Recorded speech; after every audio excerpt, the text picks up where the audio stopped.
আমরা যাচ্ছি এক জায়গায় ঠাকুরের কীর্তন হবে, সেখানে আমরাও একটু সকাল সকাল যাই, 2-1 দিন কীর্তন করি, একটা মন্দির সেখানে যাই।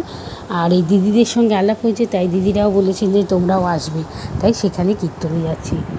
আর এটা তো কালকে রাত্রিবেলা গেছিলাম।